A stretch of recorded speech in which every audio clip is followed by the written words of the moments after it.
अब बात करते हैं बौद्ध धर्म ग्रंथ के बारे में। महात्मा बुद्ध के परिनिर्वाण के बाद आयोजित होने वाली संगीतियों में संकलित किए गए त्रिपिटक संभवतः भारत के सबसे प्राचीन धर्म ग्रंथ है।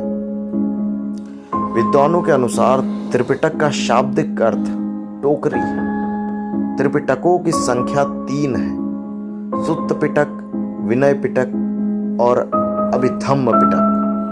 सुत्त पिटक में भगवान बुद्ध ने धार्मिक विचारों और उपदेशों का संग्रह है। ये पिटकों में सबसे बड़ा और श्रेष्ठ माना जाता है। विनय पिटक में मठ निवासियों के अनुशासन संबंधी नियम दिए गए हैं। अभिधम्म पिटक में बौद्ध मतों की दार्शनिक व्याख्या की गई है। पिटकों के अलावा मिलिंद पन्हो, दीपवंश और महावंश भी बौद्ध साहित्य है। बौद्ध साहित्य की रचना मुख्यतः पाली भाषा में की गई है। जातक में भगवान बुद्ध के पूर्व जन्म की कहानी का वर्णन मिलता है। जैन धर्म प्राचीन स्रोतों के रूप में जैन साहित्य बौद्ध साहित्य के समान ही महत्वपूर्ण है। जैन धर्म का प्रारंभिक इतिहास कल्पसूत्र से ज्ञात होता है। जैन साहित्य को आगम कहा जाता है। ऐसा माना जाता है कि इन आगम ग्रंथों की रचना भगवान महावीर स्वामी ने मृत्यु के पश्चात की गई है।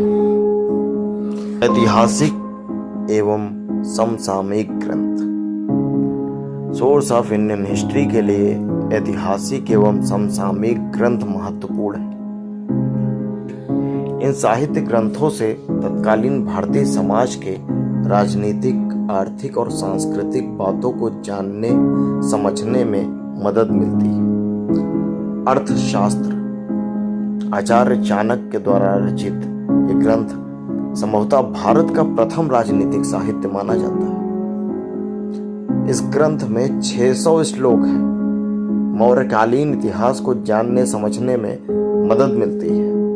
मुद्रा राक्षस रचनाकार विशाख दत्त चंद्रगुप्त मौर्य और उनके गुरु चाणक्य के बारे में तथा नंद वंश के पतन और मौर्य वंश की स्थापना के बारे में वर्णन है।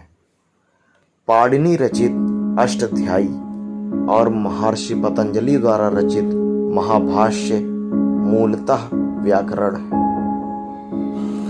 पर इन ग्रंथों से भी कहीं कहीं राजा महाराजाओं के बारे में वर्णन मिलता है। गार्गी संहिता से यूनानी आक्रमणकारियों का वर्णन मिलता है। मालविकाग्निमित्र की रचना कालिदास ने की थी।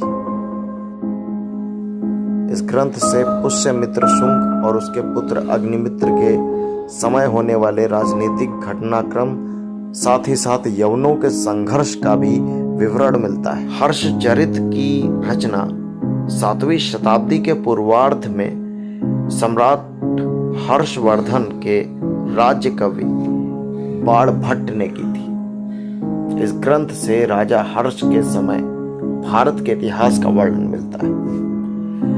सम्राट हर्षवर्धन अंतिम हिंदू सम्राट के रूप में जाने जाते हैं। मंजुश्री मूल कल्प ग्रंथ से 8वीं शताब्दी के मध्य के भारतीय इतिहास की जानकारी मिलती है। ये ग्रंथ बौद्ध धर्म की महायान शाखा से भी संबंधित है। शूद्रक द्वारा रचित वृक्षकटिकम से गुप्तकालीन सामाजिक और सांस्कृतिक व्यवस्था के बारे में जानकारी मिलती है। नवसाहसांग चरित को संस्कृत साहित्य का प्रथम ऐतिहासिक महाकाव्य के रूप में जाना जाता है।